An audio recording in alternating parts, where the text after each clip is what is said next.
So I'm going to share with you some lessons learned the hard way. I'm going to share with you some mistakes that I've made, we've made, others have made.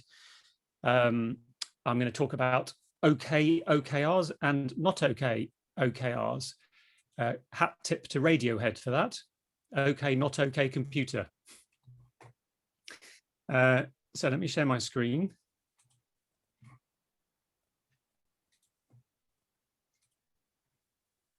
There we go. Can I just get a thumbs up if you can see that? Thank you very much.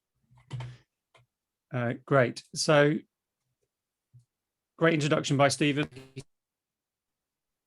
Okay and not okay OKRs and the 3 M's of OKRs: mindset, mission, and measurement.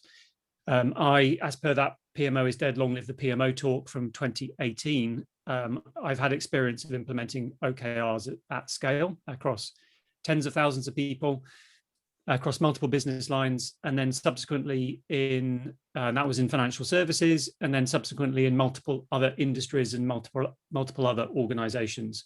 And there are some, not surprisingly, some repeating patterns and anti-patterns around OKRs. So we're going to take a look at what are OKRs. We'll take a look at the patterns and the anti-patterns around OKRs.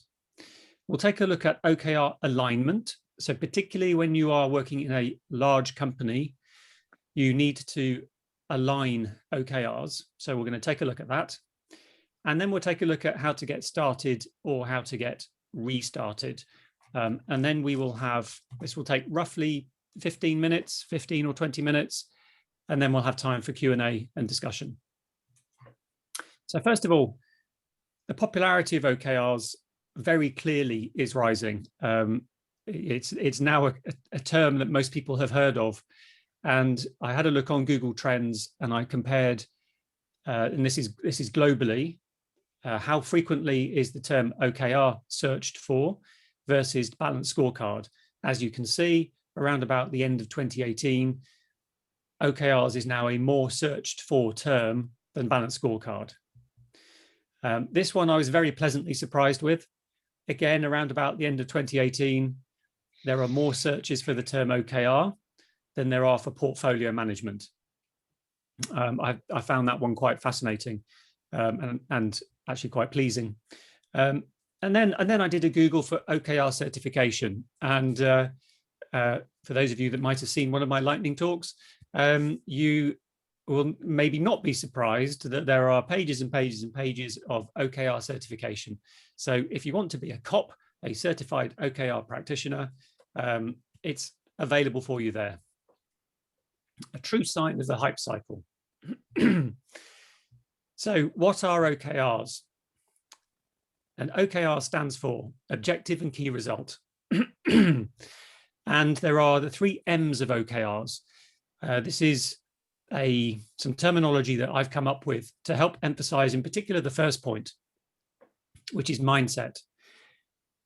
And this is about having an emergent mindset over a deterministic mindset and creating an empowering environment, allowing teams to have autonomy in achieving the objective. The second M is mission. This is the objective, and this is outcome over output, and it should be inspirational. And the third M is measurement. That's the key results or the key results, and that is movement and behavior. So the key results should be measuring movement and they should be measuring behavior, and they should be leading and lagging. We're going to take a closer look at that in a minute. Now, the reason I think these 3 M's are important is the most common mistake, because humans are habitual and 60% of human behavior is habit, is if people only focus on the objective and the key result, it's without the mindset shift. And for me, OKRs come with a change in culture. They come with a change in mindset, more of an emergent mindset, experimental mindset. So I think it's really important to reinforce the mindset piece. Otherwise, especially with the hype cycle, and if you know OKR, there's a very strong risk that OKRs, as per the crash and burned question in the poll, OKRs becomes a hype a buzzword. We're doing OKRs, but of course we're not doing OKRs. We're writing projects, but we're calling them OKRs. And absent of the mindset, the current culture continues unchanged. So I think it's really, really important to emphasize the mindset. In terms of the evolution, OKRs come from Intel, they come from Andy Grove. And the origin of OKRs is MBOs, which is management by objective. And so Peter Drucker wrote about this in 1954. And this is a top-down cascade of objectives. Andy Grove created a version and called them IMBOs, Intel Management by Objectives, which later became OKRs, thanks to John Doerr. So John Doerr worked with Andy Grove at Intel. He then took OKRs to the venture capital firm where he was working. He then introduced OKRs to Google in year one of Google, and Google have used OKRs ever since. And we've now reached the tipping point where traditional and non-traditional organizations are using OKRs, including organizations that are 327 years old with 80,000 people, and larger and older. So the culture around MBOs, as I said, it's a top-down cascade. It's the highest paid person's opinion cascaded down.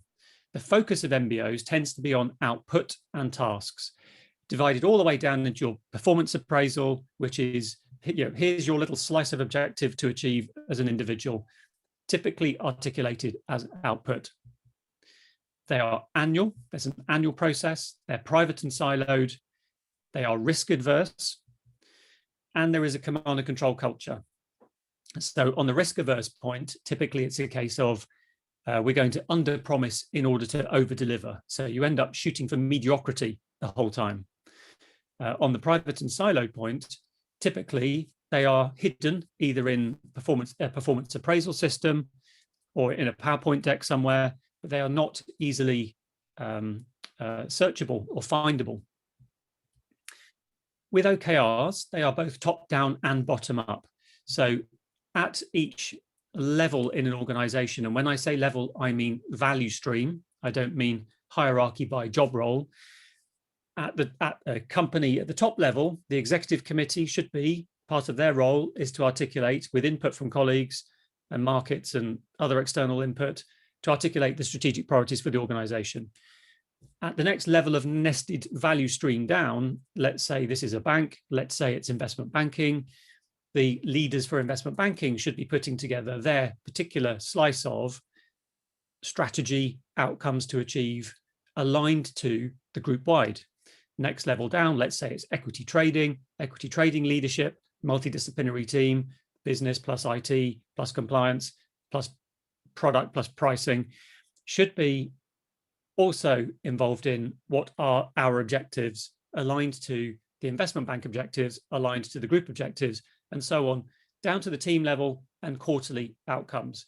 So the outcomes are put together and articulated by the people doing the work. The focus is on outcomes and experimentation, not on output. So written well, an OKR is around increasing market share, increasing customer satisfaction. In the case of mortgages, getting more first-time buyers on the property ladder. So it's articulated as an outcome, not as building system X, for example, with an IT context. They are nested. OKRs have multiple timelines. There's multi-year strategy, strategic outcomes.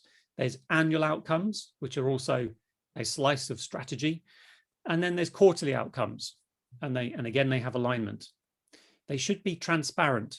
So you should be able to, and this is where tooling, this is one of the places where tooling is really important. And my narrative is normally that this is 80% culture, only 20% process and tooling. I think that comment still applies. And tooling for OKRs is really important because it helps to make them transparent. Ideally, you can, if it's web-based, you can just type a URL and you can navigate your entire organization. You can click at the top level, you can drill down the aligned OKRs, or you can drill down the nested value streams. They should be aspirational. So at least some of them should be moonshots.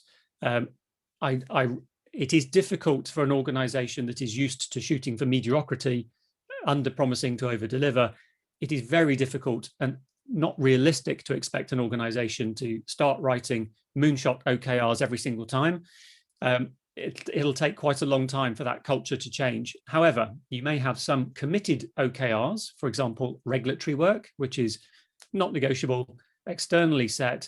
We need to have this capability in place by this date.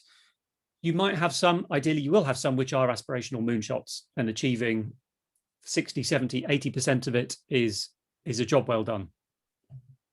And then finally, the culture is one of empowerment and autonomy, and ensuring that teams are autonomous and teams of teams are autonomous and have empowerment in order to achieve the outcome as best as they see fit, not being told exactly how to do it. So it's possible to do anything badly, including OKRs, as we saw in the poll. So quite often what will happen is, as an organization starts on this journey, there will be OKRs written and they will match all of the criteria on the left-hand side of this slide. And you'll have a not okay OKR.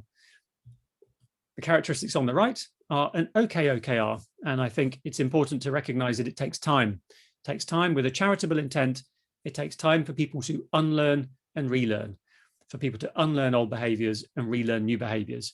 One anecdote, there's one organization where colleagues were doing a good job of writing them with the characteristics on the right-hand side of this page.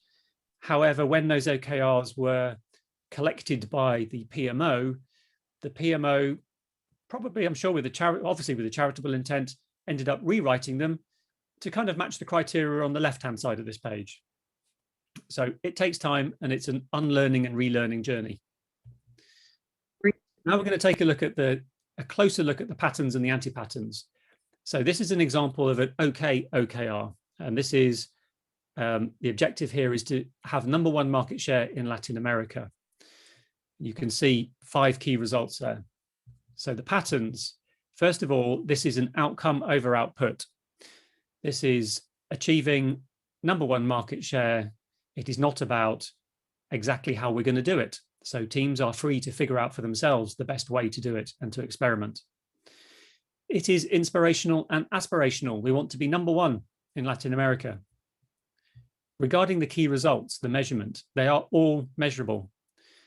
Ad click-through rate, customer net promoter score, word of mouth referrals, daily digital transactions, and then market share. They are all articulated in a format which I recommend, which is verb measure from X to Y. The reason why I like that is it forces you to be able to measure it in the first place. And it's very clear what you're measuring. So for example, the verb is increase, the measure is customer net promoter score, and the from X to Y is from +40 to +60.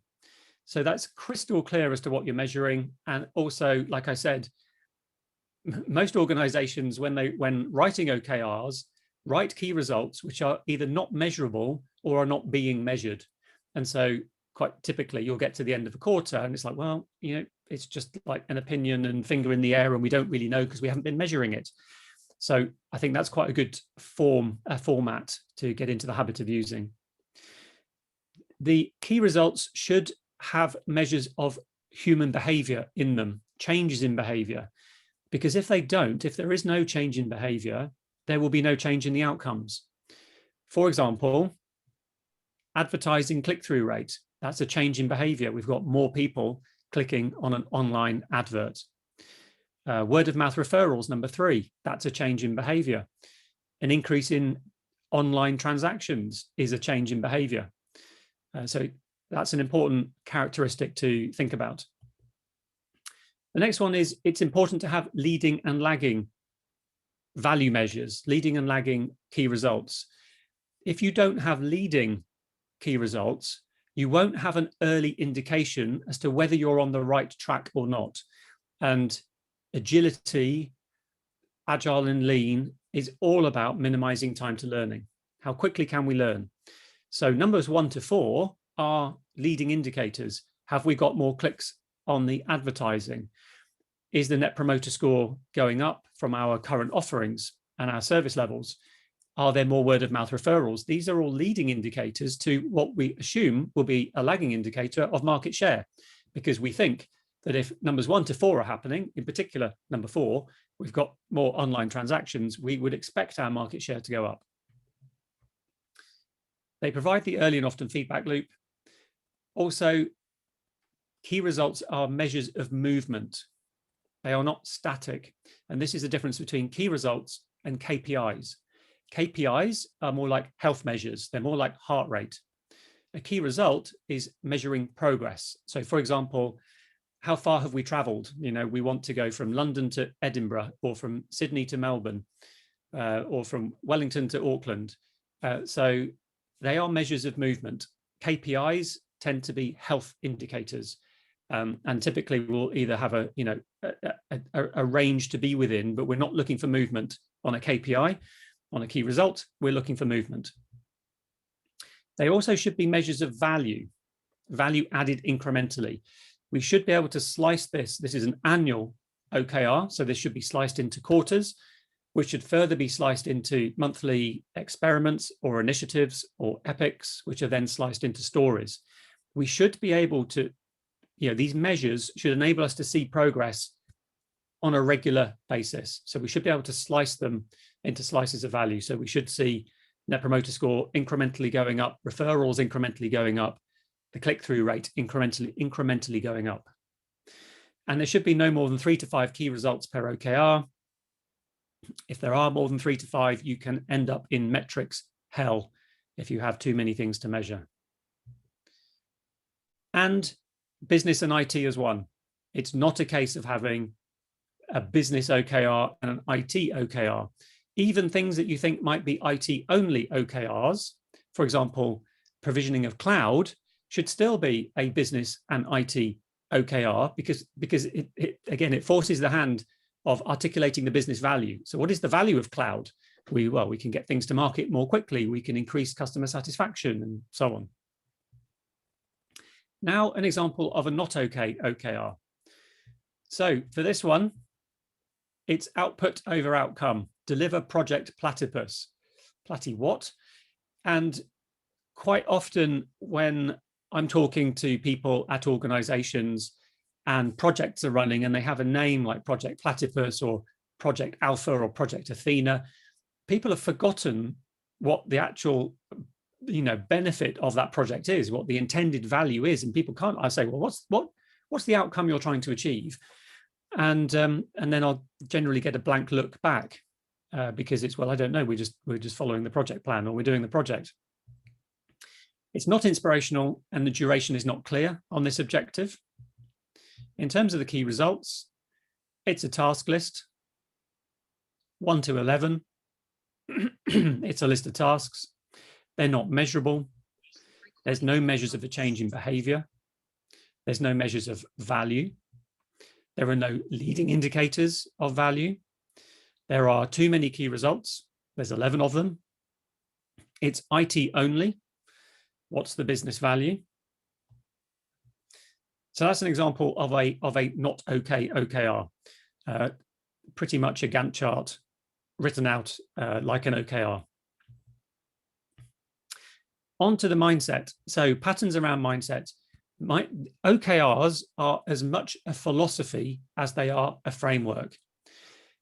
I sometimes worry when I hear people talk about rolling out the OKR framework, because that sounds to the risk there is that sounds a bit mechanistic, and it doesn't sound like a mindset. So I like to think of it again that it's as much a philosophy as it is a framework.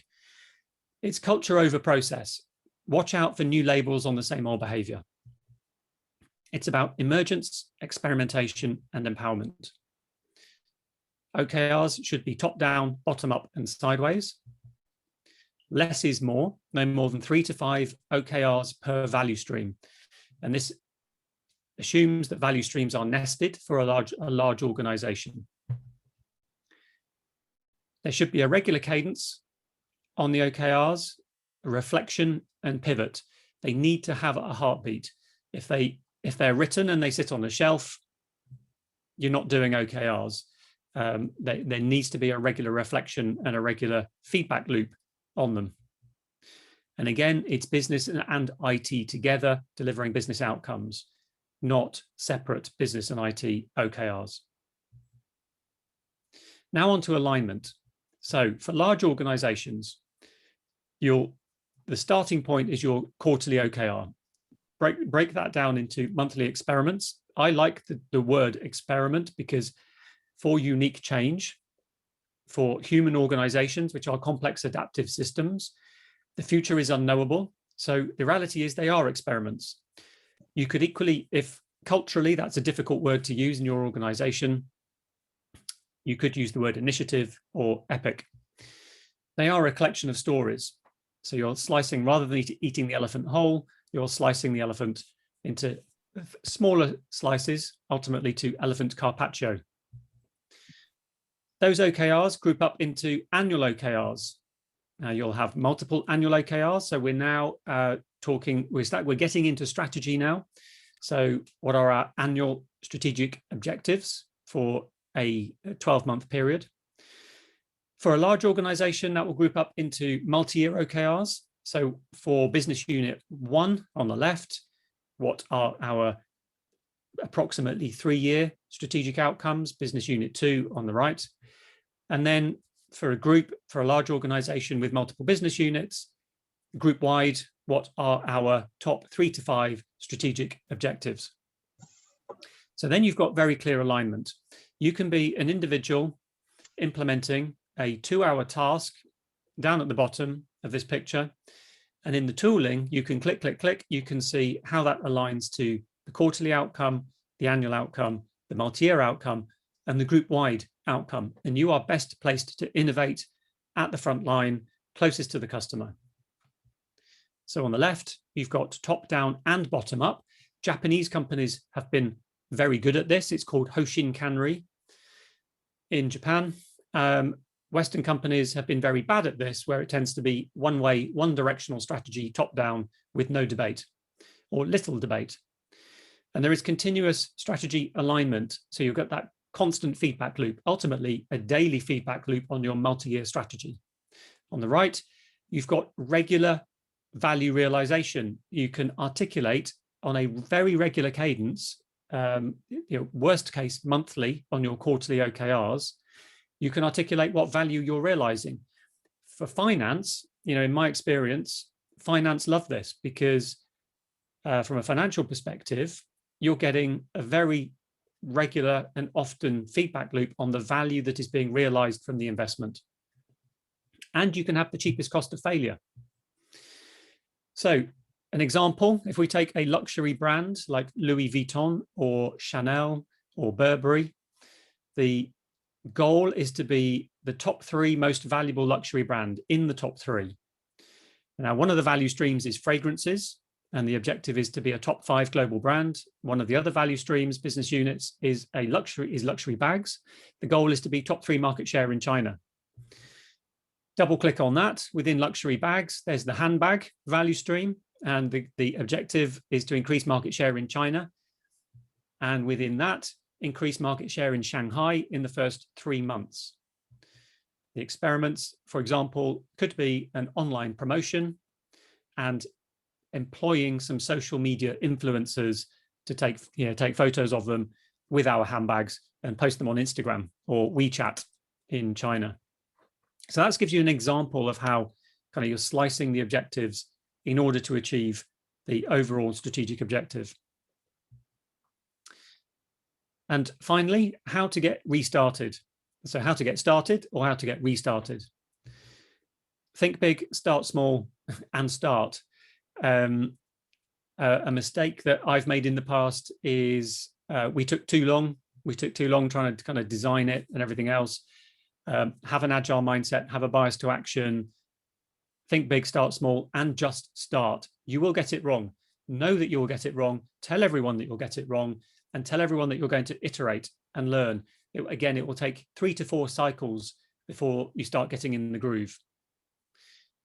I recommend broad and shallow and narrow and deep. So broad and shallow is the top level, what are the outcomes at the top level? And that is, when I say top level, that could be the group-wide strategic objectives, or it could be business unit, multiple year objectives, whatever's feasible in your context. And then narrow and deep. So you have a bit of a T shape or pie shape or cone shape. So then you run the narrow and deep pilots. So you don't big bang it. You have some pathfinders, some pilots where you go down to the quarterly level, the monthly experiments, nail it before you scale it, get it working in your context. I recommend appointing OKR champions, some point people who are there to help and are immersing themselves in this topic, learning lessons, learning about mistakes that others have made, to be able to offer help.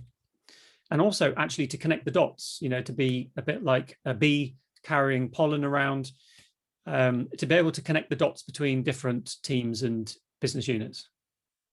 Be patient, be resolute, expect to get it wrong. It'll take you anywhere from 3 to 5 cycles to fully embrace OKRs. I recommend having a community of practice for shared learning so people can come together.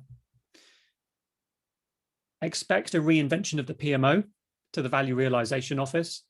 As Stephen said at the beginning, I shared some learnings on this in 2018 in The PMO is Dead, Long Live the PMO. And finally, experiment and enjoy the journey, because it's about the journey rather than the destination.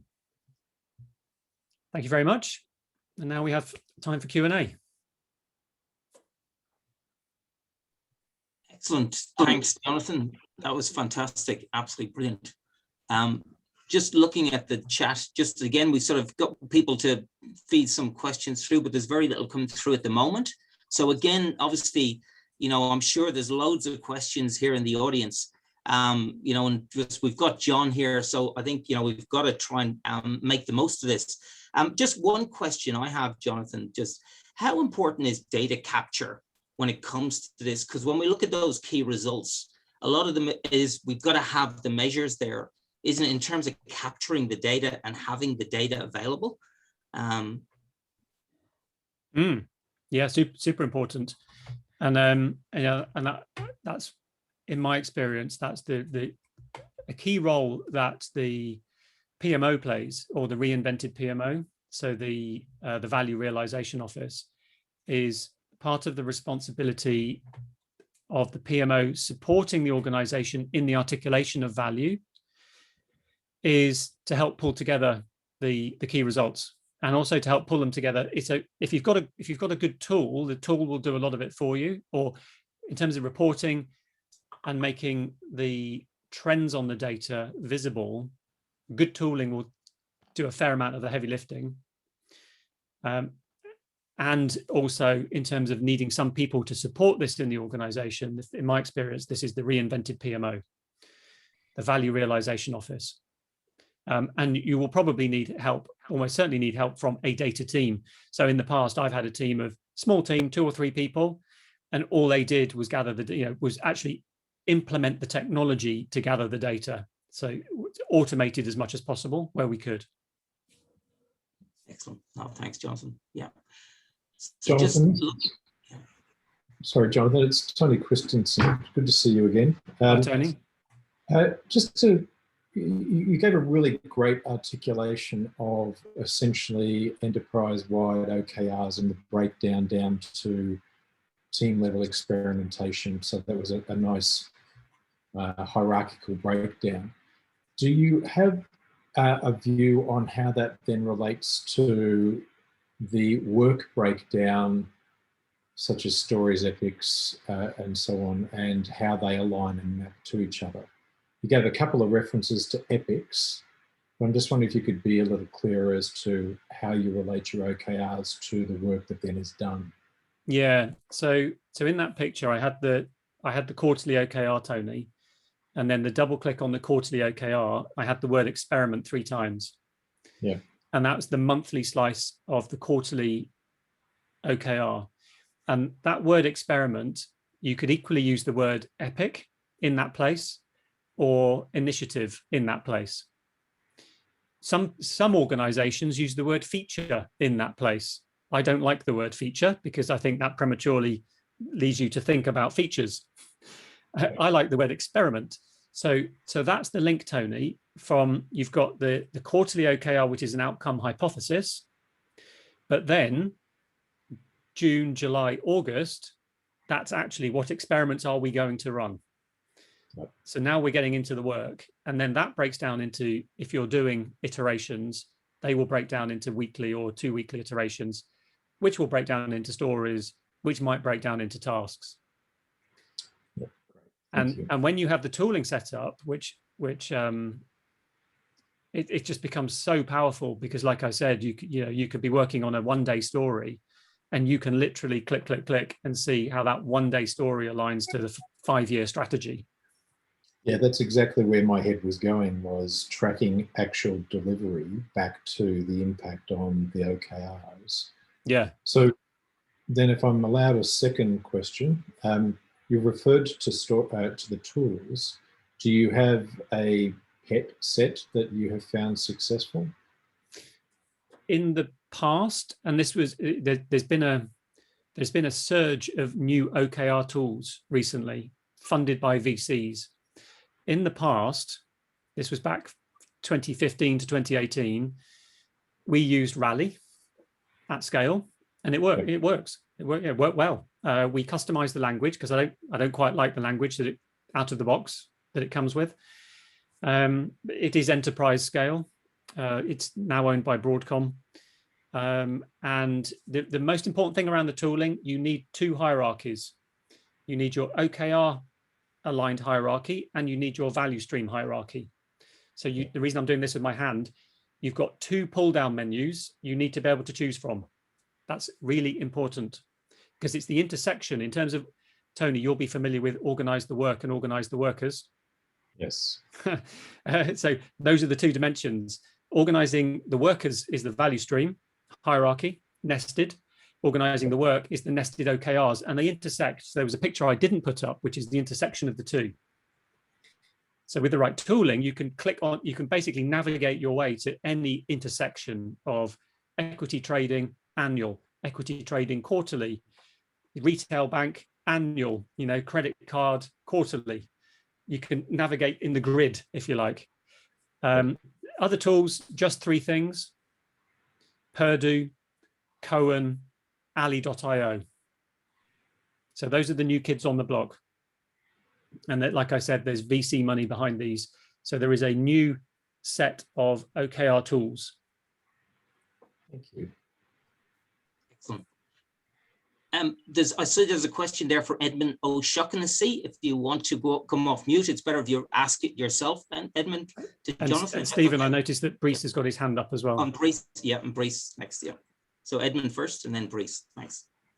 Thanks, Stephen, and thanks for pronouncing my surname in a good Irish accent. Always nice to hear. My question is about OKRs and impact mapping, and whether you've got experience combining the 2, and are they compatible? And if they are they synergistic as well? That's a great question. That's a really good question. So impact mapping, as in Gojo. The honest answer is no. I haven't combined OKRs and impact mapping. I've done impact mapping, and the answer is I haven't combined the 2, Edmund. I haven't. Now I don't know, Miles, if you want to chip in here around the kind of the story mapping, the kind of the outcome mapping exercise. Yeah, sure. It's absolutely on our training class. It's absolutely focusing on a derivation of story mapping that we call outcome mapping, or OKR mapping, which is when you have your customer end-to-end view journey, and you're starting to identify your slices of value, and that you can be enabling to support that journey. That customer journey is actually a hypothesis. Those slices of value that you're identifying and prioritizing as your first objectives, those are experiments, really. We believe that if we offer a mortgage calculator to support this new mortgage journey, we believe that our customers will like that and will be more likely to come to our site and take a mortgage. So it is an experiment. You don't know if it's true or not. So that using that method of basically story mapping, but scale it up to outcome mapping using experimental language, allows you to start slicing your quarterly outcomes, use that to say, what's my quarterly OKR, what's my next one? And that gives you a roadmap of anticipated outcomes and ambition. Fantastic, excellent. Awesome, Bryce? thank you. Yep. Bryce, My question was back to when we discussed objective, or the objective part of the OKR. So I think you gave an example which was #1 market share as the objective. And to me, that's not really a good one, in the sense that I don't understand why the company tries to do that. And is there a view that across your OKRs, you're trying to also tell a story of how they interact together and what the company actually tries to achieve? Because doing #1 market share could have very different reasons. And if I want to implement the OKR, I want to know those reasons, right? Because otherwise I might achieve the goal, but not the purpose. Yeah, yeah. And in that example, Brice, that was an annual OKR of #1 in Latin America. And I guess maybe what I'll add to that slide is the multi-year strategic outcome is we want to be the #1 firm in our market globally in a 5-year time period. And the way, and this is actually actually a real example. So the genuine group-wide ambition was to be #1 in the industry in a 5-year time period. Now, the way to get to be #1 was basically not #1 in Latin America. So, there is a need to get to a #1 market share position in Latin America in order to be #1 in the industry. And that was a board level multi-year outcome. So that's the reason for #1 market share in Latin America, is to achieve the multi-year goal of being #1 in the industry. Right. So then as a value stream, you need to know all those levels and understand them, right? Yeah. You do. Totally. Yeah, because that gives you the context. Yes. And also just on that, there is a real danger of something to be wary of, is that the OKRs are not all about the business, and none of them are about the consumer or the customer. So there's just a warning sign, a warning label on that example, which is that's all about the business being #1 market share. But what about the customer outcomes? So I think actually something which I probably might add another bullet point to in the deck actually is, don't forget about the customer outcomes. So an example, a real world example of this might be, which Maria might remember, is helping the rural unbanked. So that's a true a real world example. Helping the rural unbanked become banked. That's a customer facing outcome, as opposed, but ultimately it will benefit the business as well. So just don't. Warning, it's not all about market share, revenue, and profitability. Got it. Thanks. Excellent. There's a question here from Umar in India. If you want to share, take yourself off mute, if you wouldn't mind asking Jon around compensation assessment. Sure. I think I've seen implementations where OKR has been used, and many times we get into the trap of trying to match it with compensations, and we have that's why I've chosen the option as well, tried it and burnt our hands. And then they realized that is not helping either the organization or the employees to go in a sustainable experimental mindset, Jon, to echo your mindset thought. Could you please shed some light for such organizations who are trying to go in that path? Yeah, so I think the lesson that many organizations have learned is to not tie your OKRs to your compensation, to your performance appraisal, to your promotion, to your pay, to your bonus.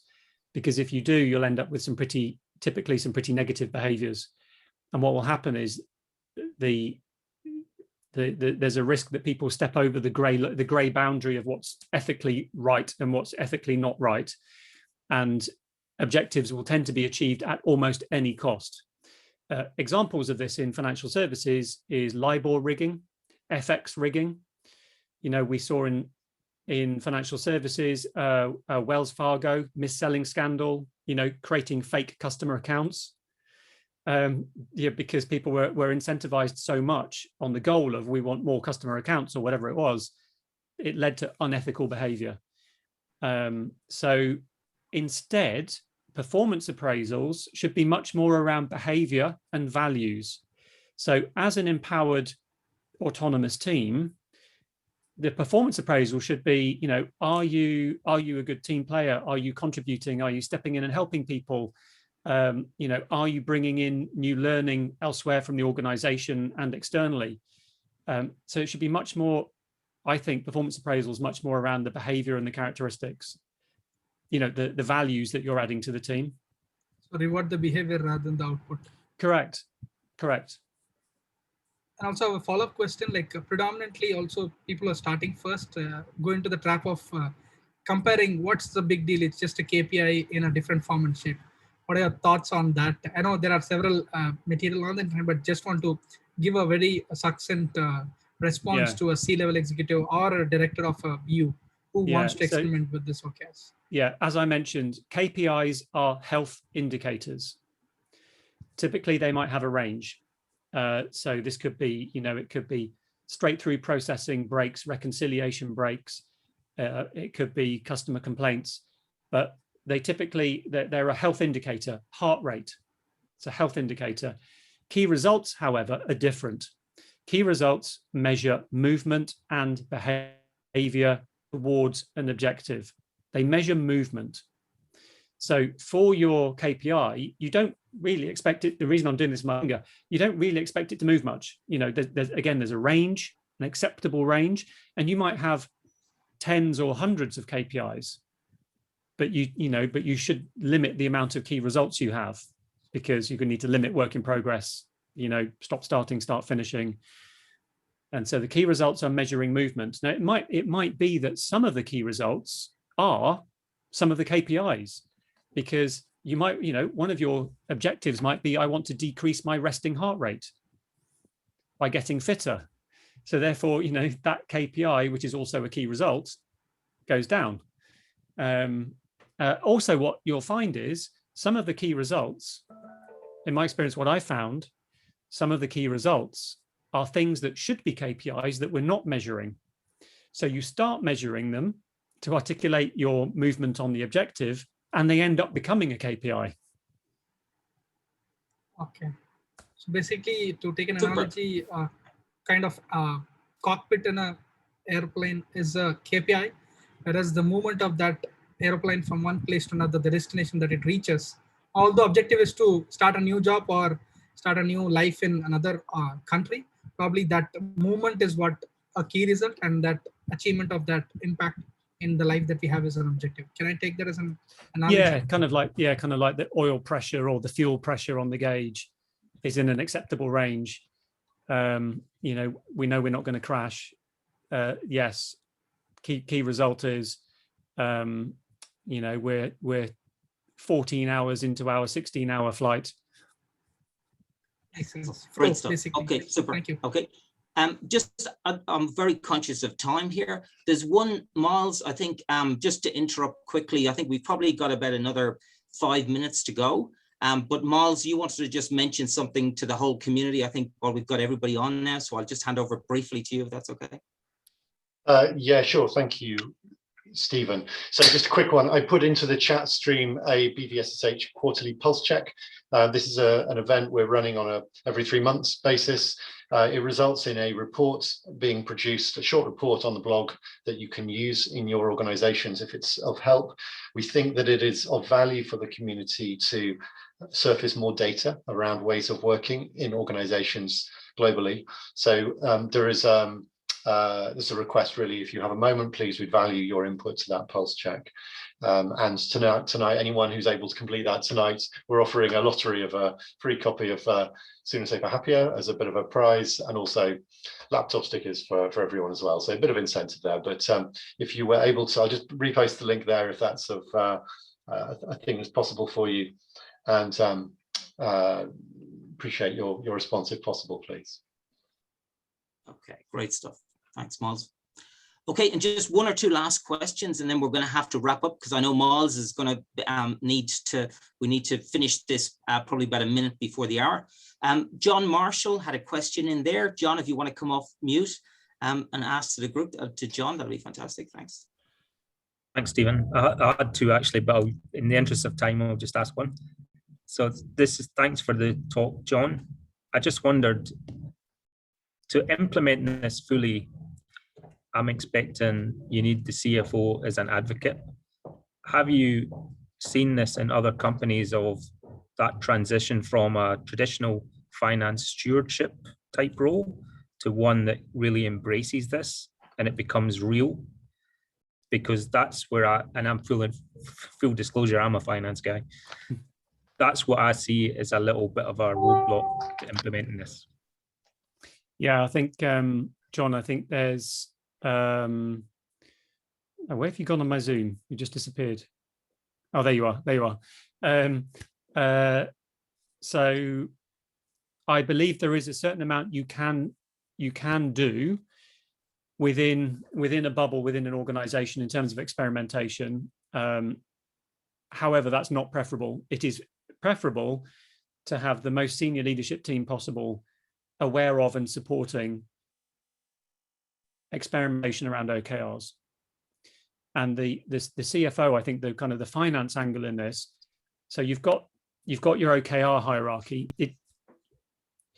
It's the other dimension, which is the value stream dimension, how you organize people. So value streams are basically teams of teams. It's how you organize people aligned to value. And for each team of teams, they will have some OKRs to work on. The finance dimension comes from, you're no longer funding projects, you're not funding OKRs, you're capacity funding the value streams. So let's say you've got 10 teams of 10, you've got 100 people. You're capacity funding that, £10 million. And then you're pulling the OKRs in order to maximize the return, the value for your £10 million or dollars or euros. So I'm going to pause there because I'm happy John to follow up offline if you want to discuss further.